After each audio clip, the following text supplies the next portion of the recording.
E o programa de hoje nós vamos falar com um autor que é campeão de vendas no Brasil. O seu livro, A Cor que Nos Separa, professor, doutor Daniel Toneto, advogado, que vai falar pra gente então um pouco sobre essa trajetória do crime no Brasil. Não saia daí.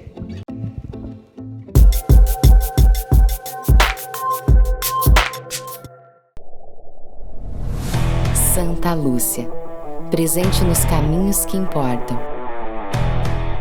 A ANS reconhece que somos um dos melhores planos de saúde de todo o Brasil. Grupo Felite, levando felicidade para onde for. LabMed, 60 anos em sintonia com a vida. Muito bem, Daniel Toneto, que prazer te receber aqui na revista. Primeira vez que tu vens aqui, fico muito feliz. Para quem não sabe, quem não viu ainda, o Daniel Toneto foi nossa capa na edição jurídica de agosto, mas não compareceu aqui no nosso evento, porque todos os anos a gente faz nosso Boteco do Advogado e o Daniel Toneto faz aniversário no mesmo dia. Muito obrigada por ter vindo, Daniel. Muito prazer. Eu que agradeço, Silvana, sabe do carinho que eu tenho por ti, pela tua empresa, pela tua família, principalmente pelo teu marido, uma pessoa sensacional. E uma coisa, nós abrimos mais ou menos juntos as empresas. Faz 24 anos que eu tenho escritório, eu creio que a Revista Interativa também. 24 anos. E desde o início tu foste uma grande parceira e vai continuar sendo. Então eu tenho muito a agradecer, fico muito feliz por essa parceria de anos que vai durar muitos anos ainda. Ai, com certeza, e a gente tem muita disposição para trabalhar. Então eu quero que tu fale um pouquinho desse sucesso, né? Nós fomos no lançamento aqui em Santa Maria, mas teve lançamento em Porto Alegre. Agora tu vais fazer o lançamento deste livro em Paris. Fala um pouco do que se trata e o que levou esse sucesso todo, A Cor que Nos Separa. Perfeito. Em primeiro lugar, se teve um sucesso foi por conta da imprensa aqui, Silvana. Tu imagina o seguinte, um escritor do interior do Rio Grande do Sul, se ele não tem a imprensa ajudando, se não tem os amigos, as pessoas que aqui residem na região, seria impossível ficar, por exemplo, em número 1 de vendas. Eu vou em diversos lançamentos de livros bons, tanto no Brasil como fora, e às vezes vai poucas pessoas, e eu vejo esse diferencial muito grande aqui em Santa Maria pelo apoio da imprensa. Então, se não fosse por vocês, e vai aqui meu agradecimento, isso jamais aconteceria. Mas é um tema, eu acho que é um tema que instigou muito as pessoas, né? Porque se nós formos falar em lançamento nacional, Santa Maria é uma aldeiazinha muito pequena. Então, ao que remete, o que trata o livro que teve tanta aceitação do público? Sabe que esse livro não é um livro jurídico, é um livro de ficção. Ele tem julgamento, tem crimes de racismo, tem homicídio, tem a questão, tem até um romance. Então, eu tentei colocar no livro, Silvana, numa linguagem simples, para aquelas pessoas entenderem como acontece um crime, as consequências de um crime, o lado da vítima, da família da vítima, o lado da família do acusado. E é uma coisa que eu prezei muito, que se passa em Santa Maria e na minha cidade natal, em São Cepé. Então, eu sempre procuro valorizar a questão regional. Santa Maria tem muitas coisas boas e eu tentei colocar essas coisas boas no livro. E esse lançamento em Paris, como é que vai ser? Tu vai falar em francês? Como é que vai ser a situação? Aonde vai ser? Vai ser em Paris, na cidade universitária. Eu tenho uma editora lá na Europa, que eles são muito bons. A Adriana, que é agente literária. E o que acontece? Eu falo inglês e falo espanhol fluente. Italiano eu entendo, não falo tão bem, mas eu entendo. E francês eu tenho uma certa dificuldade. Mas o que eu aprendi na França? Eu tive diversas vezes na França. Eu sempre falo início francês e peço licença para falar inglês, espanhol ou português. Eu me recordo a primeira vez que eu tive na França, eu saí falando inglês direto, eles ficaram muito bravos. Eles gostam da valorização da cultura deles, né? Então eu falo francês e peço licença para falar ou inglês, ou português, ou espanhol. E claro que daí o inglês fica mais fácil. Mas noções de francês eu tenho, mas eu não falo fluente. Italiano eu entendo bem, mas eu também não falo muito fluente, mas inglês e espanhol eu falo fluente. Tá, mas o livro estará traduzido para o francês. Hoje é muito fácil a tradução. Isso é uma questão que me preocupa muito. O que acontece? Antigamente, para traduzir um livro demorava meses, e um tradutor era um trabalho caro e lento. E agora, com a inteligência artificial, o livro, em poucos minutos, poucas horas, ele é traduzido. E esse lançamento lá tem Tem uma associação que deixa eu só me lembrar, é a União Europeia dos Escritores de Língua Portuguesa. E eles é que estão promovendo. Inclusive, o vice-presidente é brasileiro, ele mora em Paris, é um médico que mora em Paris, é um escritor muito conceituado no continente europeu e no continente africano também. Ele lançou diversos livros da Angola e ele que está organizando tudo lá. Eles são muito bem organizados e eles sempre me trataram muito bem, né? É uma associação de pessoas muito cultas, né, dos escritores da União Europeia da Língua Portuguesa. Eles promovem lançamentos e eu tive a alegria de conhecê-los e fazer alguns amigos lá. Isso aí. Isso é muito interessante. E agora, recentemente, essa semana agora, esse mês, conseguiu lançar um 9º livro. Esse livro mais didático, Recursos Criminais. Ele é um livro da defesa e acusação, um guia para os recursos penais, que eu acredito que esse livro aqui vai servir de apoio para muitos acadêmicos de direito, para muitas pessoas que estão iniciando a carreira. Qual foi o objetivo deste livro aqui? É uma história bem interessante, Silvana. Eu comecei a dar aula quando eu tinha entre 25 e 26 anos. Na época, o meu sobrinho, o Thiago, tinha entre 5 e 6 anos. E eu ia dar aula de processo penal, ele ia comigo. E naquela época eu falava para ele que nós iríamos lançar um livro juntos. E não é que o Thiago passa o tempo, ele se forma, está acabando o mestrado, é advogado, e nós escrevemos juntos esse livro, mais ele do que eu, e tivemos uma alegria muito grande de lançar pela Juspodium, que hoje é a maior editora jurídica do país. Só para você ter uma ideia, no Instagram eles têm 598 mil seguidores, e o livro já está na 3ª edição, inclusive na semana passada, no dia do lançamento, esgotou todos os exemplares, ficou com lista de espera, e a editora é uma editora extremamente competente, honesta, e não é à toa que é a maior editora jurídica do país. E esse livro, tu acredita que os professores vão usar eles na sala de aula? Como é que vai ser? Tu vai usar ela na sala de aula? Tu continua dando aula também? Sim, eu continuo dando aula. Até no semestre que vem eu vou dar aula justamente dessa matéria. Eu vou completar agora 20 anos como professor. E torço que sim, Silvana. Nós ficamos 2 anos estudando, eu e o Thiago, mais o Thiago do que eu. É um livro de 624 páginas, deu bastante trabalho, mas é um livro que eu acredito completo. A crítica do livro foi muito satisfatória, ele já está na 3ª edição, foi lançado há pouco, e eu acredito e torço que os professores das universidades, eu sei que algumas universidades já compraram, já estão passando para os alunos, e eu torço que as outras universidades continuem fazendo isso. Que fantástico. E falando em direito propriamente, né, nós sabemos que a nossa lei está mudando muito, é um pouco complicado, digamos, em 24 anos tu conseguiu ver as mudanças da lei, da jurisprudência. Na tua avaliação, o que mais tem impactado dentro do processo penal? Em primeiro lugar, assim, sabe, eu estudei em Portugal e na Espanha. E quando eu falo da questão da insegurança jurídica do país, eles sabem lá, eles ficam impressionados. Muda-se muito o entendimento aqui. Por exemplo, lembra quando nós estávamos na faculdade, o réu, por exemplo, era o primeiro a falar. Hoje mudou completamente tudo daquela época, e o réu é o último a falar. Então tem muitas mudanças, e o advogado que não se estiver atualizado, estudando, ele vai sair do mercado. Sim, um profissional que se formou há 25 anos atrás e que não atualizou e que não acompanhou todas, não consegue mais advogar hoje, atualmente. Não é impossível. Sabe que eu tenho advogados antigos que são muito meus amigos, que eles não sabem mexer no EPROC ainda, porque mudou completamente e vai mudar mais ainda com essa questão da inteligência artificial. Então, o advogado, primeiro, que ele não for especialista numa área e não estiver atualizado, vai ter muita dificuldade. Eu falo isso, e para os alunos eu falo praticamente há 20 anos, que se especializem numa área. Eu me recordo quando eu era menino, ia no interior, via aqueles advogados que eram área de família, criminal, previdenciário, trabalhista, civil. Isso é inviável hoje em dia.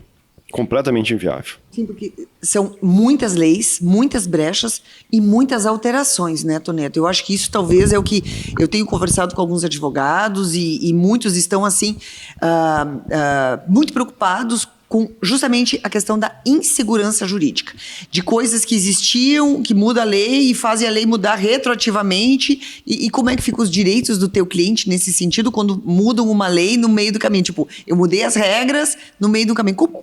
Como trabalhar nesse sentido, né? Primeiro, assim, tu tem que estar sempre atualizado, porque muda muito, né? E tem que, na área penal, tem que ter sensibilidade e humanidade, porque tu lida com muito sofrimento e com muitas mudanças. Por exemplo, agora recentemente mudou a questão do fórum privilegiado, de como andavam os processos. Até esse livro nós faríamos do processo penal 1, que é matéria de competência, e nós não escrevemos porque sabíamos que ia mudar. Porque se eu tivesse escrito esse livro no ano passado sobre competência, já teria desatualizado. Por isso que nós escolhemos o recurso, que é uma matéria muito complexa. Até as pessoas perguntam por que um processo no Brasil demora 10, 15, 20 anos. Justamente por conta dos recursos criminais, que são numerosos, são complexos, e nós tentamos fazer isso para os estudantes de direito, para os operadores do direito, porque aquela pessoa que trabalhar na área penal e não dominar os recursos, ela jamais vai dominar o processo, porque é imprescindível, é extremamente necessário saber todos os recursos no processo penal. Sim, nós sabemos que nós podemos ter até 30 tipos de recursos, né, dentro de um processo normal, né? Em média, a gente sabe que tem todas as instâncias e as pessoas podem recorrer. Como tu vê hoje a atuação, por exemplo, do STF, que já está julgando também de uma maneira incisiva e tomando da frente, muitas vezes, né, de vários processos? Eu vejo com muita preocupação. Eu vou te trazer um exemplo, Silvana. Eu me recordo quando eu era estudante, na década de 1990, nós fomos num congresso e tinha fila de estudantes para tirar foto com os ministros. Eu tive recentemente no Congresso e tinha um ministro do STF, ele estava cercado de segurança. Isso é horrível para o país. A violência, ela sempre vai gerar mais violência. É o momento de pacificar, de trabalhar. As pessoas podem criticar, é claro que podem criticar, mas não podem passar para a ignorância, para a violência. E me preocupa muito isso, esses ataques contra as autoridades. É claro que tem muita polêmica envolvendo, tem um ativismo judicial muito grande que é ruim para o país, mas acima de tudo tem que manter o respeito. Fazer uma pergunta assim um pouco delicada, né? Eu digo, a gente às vezes acaba perguntando coisas que nos questionamos. Há um tempo atrás não existia esse ataque.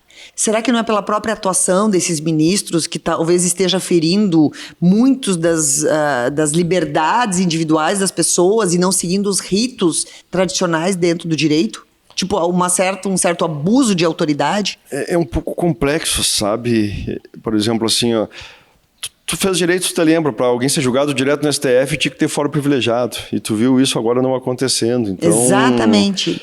Tem esse ativismo judicial, isso prejudica muito. Ativismo judicial, eu acho que esse é o ponto. Quando nós vemos líderes, né, onde eles estão, a grande massa está revoltada com as atitudes, eu acho que alguma coisa deve estar seguindo fora do rito tradicional dentro de um processo democrático, né? Eu acho que isso é uma grande preocupação que nós estamos vendo no país, Toneto, e eu gostaria da tua opinião, enquanto um professor, um escritor e um conhecedor profundamente da lei. Os ritos, né, os processos dentro dos, né, como que um STF, por exemplo, pode já julgar e condenar sem seguir todo esse rito processual? Sabe que, por exemplo, eu não tô dando juízo de valor até porque eu não conheço o processo, mas aquela questão do 8 de janeiro, teve processos que foram julgados em 8 meses, 7 meses. Ninguém quer que um processo dure 20 anos, mas o processo não pode ser tão rápido. O processo tem que amadurecer. E essa questão da publicidade dos julgamentos também prejudica muito. Então, eu sei que as pessoas estão revoltadas, mas para mudar isso tem que ser através do diálogo, através do estudo, da literatura. E eu vejo uma coisa muito problemática que são as redes sociais. As pessoas falam muitas bobagens ali, falam coisas que não são verdades. Então, essa publicidade dos julgamentos, as redes sociais, isso tudo parece que traz um ódio. Esse ódio não é bom. Independente que se as pessoas não concordarem com o Supremo, o Tribunal Federal, façam críticas, mas críticas que não tenham violência, porque essa violência não gera nada. Gera, claro, desemprego, a bagunça. Isso não é bom para o país. E essa operação agora, mais específico ao narcotráfico, Toneto? Qual é a tua opinião sobre isso? O que acontece, Silvana? Eu me recordo em 2018, eu falava numa universidade em Portugal e eu disse que o Brasil teve, um ano anterior, teve mais de 65 mil homicídios. Eles achavam que eu estava brincando. Portugal tem 100 homicídios, já teve 85, 110. Mas Portugal é menor que o Brasil, é claro, mas coloca proporcionalmente, a diferença é muito grande. O Canadá teve um pouco mais de 600 homicídios em determinado ano. Então, o Brasil hoje é uma guerra. Se tu passar nos últimos 10 anos, mais de 500 mil pessoas morreram. Eles não se deram conta ainda que a situação é drástica. E para situações drásticas tem que ter muita inteligência, mas tem que ter o combate. Eu me recordo, presidentes da República, no passado, falavam que a questão de segurança pública era a prioridade do Estado, é a prioridade do país todo. Então o Brasil, infelizmente, ele chegou quase no fundo do poço. Hoje as facções criminosas, elas atrapalham muito, atrapalham a economia, atrapalham o turismo, atrapalham a vida, o dia a dia das pessoas. Então tem que ter um combate com muita inteligência e logicamente, se não se fizer nada, em alguns anos as facções vão estar dominando. Eu creio que algumas cidades do nosso país, eu acho que elas já estão dominando, Sim, né? Algumas cidades, as pessoas, elas precisam seguir os ritos, pagar as taxinhas, seguir todas as normas, porque tem retaliação. Eu, aqui em Santa Maria, já entrevistei o delegado Sandro Meiners, que é o delegado regional, e das últimas vezes que eu entrevistei ele aqui, todos os assassinatos estavam envolvidos ao tráfico de drogas. Não eram assassinatos comuns, né? E nem assassinatos passionais. E sim vinculadas ao tráfico de drogas. E isso tem aumentado muito. E eu tenho me preocupado o quanto a nossa lei, e volto de novo ao STF, volto de novo aos nossos ministros superiores, que estão querendo descriminalizar, né, o uso da maconha, que querem liberar, que fazem habeas corpus para traficantes condenados, que liberam bens, ou seja, há uma defesa para essas pessoas que cometem crimes hediondos, enquanto que daqui a pouco uma pessoa que foi protestar numa praça ainda está presa há 8 meses. São pesos diferentes e me parece que a grande população está vendo que existe um favorecimento a esses traficantes, existe um favorecimento ao narcotráfico. E eu não sei como que tu percebe isso.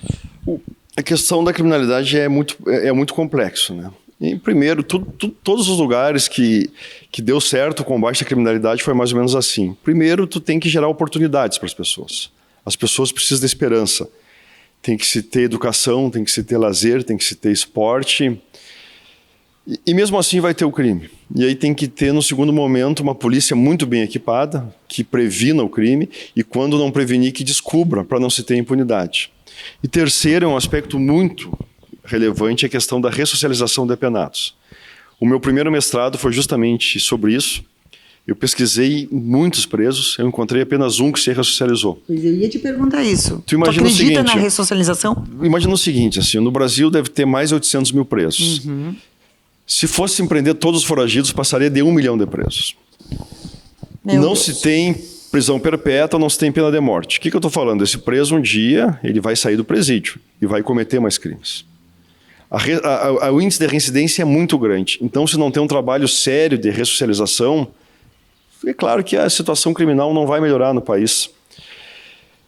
No trabalho que eu fiz no meu primeiro mestrado, o que a pessoa tinha que ter? Tinha que ter um trabalho digno, tinha que ter uma família digna. Eu não estou falando família rica, estou falando família com amor, com diálogo. Trabalho digno, família e uma faculdade. Porque essas 3 coisas geram esperança. Por que acontece? O preso ele sai do presídio e não vai conseguir emprego. O que ele vai fazer? Infelizmente, ele vai voltar a cometer crimes. Então, eu te pergunto, desses presos que têm uma faculdade, família digna, um emprego lícito e a esperança, quantos tem? São poucos. Então, se não tem um trabalho muito sério de ressocialização, pode vir leis mais severas, que eu sou favorável, mas não vai resolver o problema da criminalidade. Então, para combater essa criminalidade, que é uma epidemia no Brasil, é algo muito complexo. E se não fizer esses 3 pilares, não vai adiantar. Tá, mas e a impunidade, Toneto? Tu não acha que a impunidade está aumentando a criminalidade? Porque eu sei que não vai acontecer nada. E, inclusive, esse favorecimento a traficantes, por exemplo. Como é que o STF libera habeas corpus para traficantes e não libera para pessoas que não cometeram nenhum crime hediondo desses? O que eu vejo, assim, ó, eu me lembro uma vez eu fui no Rio de Janeiro e conversei com os policiais e moradores locais lá. Eles estão morrendo com 13 anos, 14 anos e não têm medo, porque não tem oportunidade. Então, se não tiver esses 3 fatores, pode ter a melhor ou a pior lei que não vai adiantar. Eu estou defendendo aqui que tem a lei severas, veja bem. Mas só isso, estou dizendo que tem que ter, mas só isso não vai adiantar. Então, tem que ter esses 3 fatores, porque senão não vai adiantar. Mas a lei severa, nada. Tu refere ao quê? O que seria uma lei severa para ti? É questão da progressão do regime. Por exemplo, o estelionato, a pena é muito baixa. Tem pessoas dando estelionato aí, que é questão virtual, e literalmente acabando com famílias. Então, tem que ter leis mais severas, um cumprimento mais rigoroso, mas ao mesmo tempo uma ressocialização, porque se não tiver isso, não vai adiantar. E que tipo de ressocialização? Aí sim, aí o que acontece? Eu vou te dar um exemplo da Noruega. Eu tive na Noruega uma vez, claro, não tem como comparar o Brasil com a Noruega. E os 2 presídios que eu vi lá seriam hotéis aqui no Brasil para essas pessoas. Então, tem que ter estudo, tem que ter curso profissionalizante. Eu me recordo num presídio que estavam ensinando as pessoas a costurar bola de futebol, anos atrás. Sim. Quem é que vai viver disso? Tu coloca numa máquina lá, costura não sei quantas bolas em minutos. Então, se não tiver ensino profissionalizante, esperança, faculdade, essas pessoas não vão sair do crime. Agora com essa tragédia que aconteceu no Paraná, eu vi que o prefeito do Paraná fez os presos ajudarem a reconstruir a cidade, né? Desse tornado que teve agora recente. E que ficou devastada a cidade. E aí o prefeito da cidade pegou os presos e fez trabalhar na cidade na recomposição. Porque existe uma questão, inclusive, emocional para essa pessoa. A pessoa que não tem sentimento de utilidade, ela vai voltar para o ócio.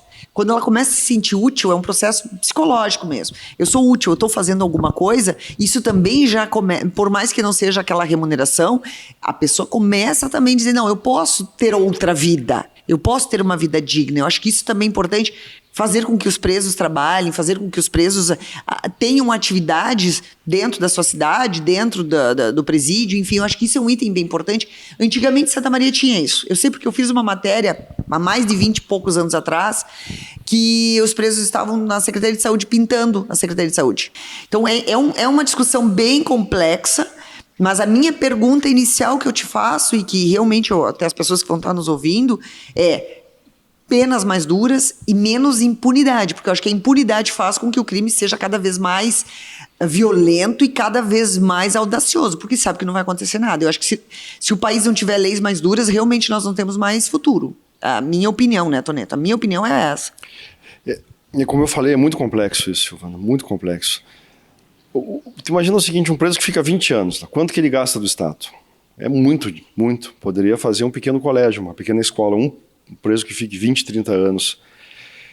Para ele sair de lá e cometer mais crimes, então, a primeira coisa é que tem que chegar a uma conclusão que o sistema está errado.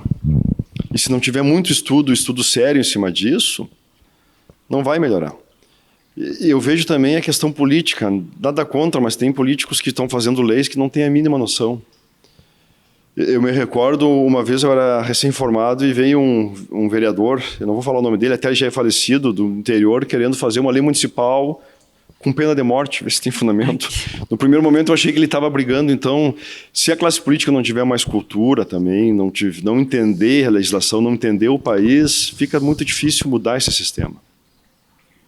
E nesse sentido, eu acho que os professores de direito, os cursos de direito, as ordens, né, as OABs do Brasil, acho que deveriam também fazer um pouquinho mais de pressão quanto a essas leis absurdas que estão sendo criadas, né, e que isso acaba definindo um futuro de um país, né, Toneto? Tu falou em faculdade, Silvana, agora eu vou voltar um pouco mais para os colégios, né? Não pode ser coincidência, eu tive em cerca de 60 países e a primeira coisa que eu faço é conhecer os colégios. E não pode ser coincidência, onde o colégio não tem professores valorizados, onde o colégio é escasso, não tem estrutura, tem maior criminalidade, tem mais pobreza. Do contrário, quando o colégio é estruturado, os professores se sentem valorizados, é um país que tem mais riqueza e que tem menos criminalidade. Então, se não investir na educação, isso não pode ser coincidência, eu fui em países do Ocidente e do Oriente, é sempre a mesma regra. Se tem bons colégios, se tem estrutura, se tem professores valorizados, consequentemente tem menos crimes e tem mais riqueza. Aí nosso papo tá maravilhoso, eu acho incrível isso, porque na realidade a gente extrapolou nosso livro, mas a gente está falando de um conceito país, comparando a outros países, que eu acho isso importante também, a gente entender como é que está o cenário mundo, as leis no mundo, o que funciona.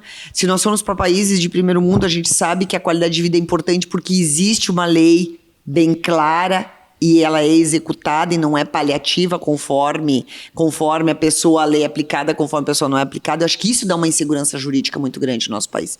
Mas, voltando, eu creio que a educação é a base, e além da educação, Toneto, eu vou dizer a minha opinião aqui, que é a família.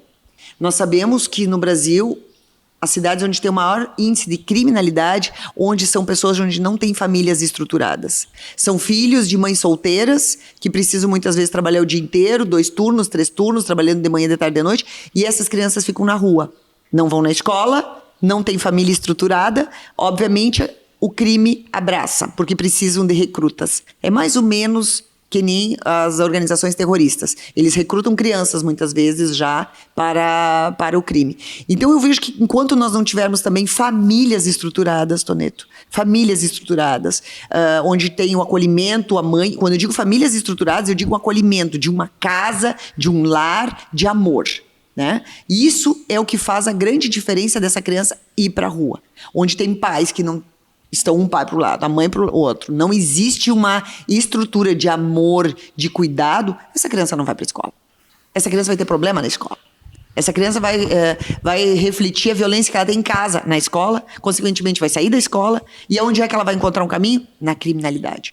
E isso a gente está vendo em todos os rincões do Brasil. Em todos. É a falta da estrutura familiar, Toneto, que eu vejo que é o grande problema. Eu vi agora, recentemente, mais uma notícia de que metade da população agora está vivendo de bolsa. Complicado, sabe, Silvana? Toneto, isso é gravíssimo. Nós temos metade da nossa população recebendo bolsa. Ou seja, nós trabalhamos para sustentar quantas pessoas? Em que ponto é isso? E aí, quando diz, tem vaga, eu falo todo dia com empresários. Precisam de pessoas para trabalhar nos diversos setores. Não encontra. Por quê? Porque ele está recebendo uma bolsa lá, mais uma bolsa, ele não vai querer trabalhar. E aí ele vai ficar na bolsa bebendo, ele ganha aquele troquinho, e é mais fácil viver na informalidade também. E isso é uma outra questão que eu acho muito complicado. Então, como é que o nosso país vai crescer? Com sustentabilidade e a gente possa se equiparar, eu não falo nem numa Noruega, numa Suíça, a qualquer outro país que tenha um índice razoável de qualidade de vida. E isso é uma coisa muito preocupante, porque a gente vê a evasão escolar, a gente vê a falta de leitura, né? Como eu te falei, as pessoas estão lendo cada vez menos, as escolas com déficit, a gente vê cursos superiores, né, Toneto? Tu é professora de Direito, e a gente sabe que tem muitas faculdades, hoje EAD, faculdades por correspondência, e que fazem um diploma e não conseguem fazer uma petição, ou às vezes não sabem nem português correto. E aí são os novos advogados. Então tem um diploma, mas também não consegue se colocar no mercado. Isso também é uma outra problemática muito grande que a gente vê dos déficits de educação no nosso país. Mas eu vejo o quanto a criminalidade ela é um reflexo de tudo isso. A falta de família, a falta de educação. Porque se eu não tiver isso, eu não consigo me colocar no mercado. E é mais fácil eu ganhar muito dinheiro fazendo pouco, né? Eu me recordo, o que tu estava falando, eu estava num congresso uma vez fora do país. Tinha muitos juristas falando, cada um dando a sua teoria para a criminalidade. E um senhor, eu nunca vou me esquecer, ele levantou o braço e falou, vocês podem falar o que quiserem, pode ter as teorias que quiserem, mas se cada pai e cada mãe cuidasse do seu filho, a criminalidade desceria. Não tem como o bandido aliciar a minha filha. Ficou silêncio no congresso, né? Tinha teorias e mais teorias. Pessoas que estudaram a vida inteira. E esse senhor falou isso que é uma verdade, ninguém conseguiu contradizê-lo. Exatamente. E esse é um ponto que eu acho que é fundamental. Eu como mãe, Toneto, quando as minhas filhas saem, eu digo, olha, muito cuidado com as pessoas com as quais tu anda. Porque hoje o traficante, o usuário de droga, ele não tem cara, né? E a gente vê a gurizada hoje que vai pra rua, a gente não sabe o que tá colocando num copinho, tá colocando uma balinha, tá colocando outros tipos de drogas sintéticas. Eu já fiz várias matérias com delegados de polícia e cada dia tem novas drogas aqui, e algumas assim, que destroem famílias inteiras. Diz, mas meu filho não era marginal. A droga faz com que a pessoa faça coisas que jamais imaginava, pela própria abstinência. Então, quando nós falamos em crime, existem vários crimes, mas eu vejo que os crimes voltados ao consumo de drogas são extremamente mais violentos, são extremamente mais graves e isso virou uma epidemia no país e as pessoas estão anestesiadas, com medo. E é um tema que eu vejo que merece muito debate, né, Toneto? Eu acho que merece muito debate. Sem dúvida. Isso é o que acabou com o país, com a criminalidade, isso que avançou a criminalidade do país. Eu sou totalmente contra as drogas, eu fui em alguns países que liberaram as drogas, eu sou totalmente contrário. Quem sustenta essas milhares de mortes são os usuários, porque se não tivesse os usuários não teriam os traficantes, não teriam as facções, e se não tem um controle sobre isso, o Brasil vai continuar nessa epidemia. Agora tu imagina um país que não valoriza a educação, um país que o tráfico tomou conta de muitas instituições, inclusive dependendo da região do país, vai ser isso aí, 50 mil homicídios, 60 mil homicídios, vão ser números piores que muitas guerras. Meu Deus. Toneto, muito obrigada pelo teu tempo aqui, obrigada por mostrar um pouco desse teu sucesso pra gente, que o teu lançamento em Paris seja maravilhoso e que tu consiga continuar contribuindo aqui, né, para os novos acadêmicos e inspirar ainda tantas pessoas. Parabéns, Toneto. Muito obrigada. Obrigado, eu que agradeço, muito obrigado por tudo. Muito obrigada.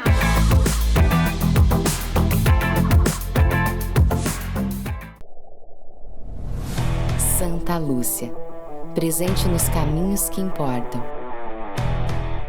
A ANS reconhece que somos um dos melhores planos de saúde de todo o Brasil. Grupo Felite, levando felicidade para onde for. LabMed, 60 anos em sintonia com a vida.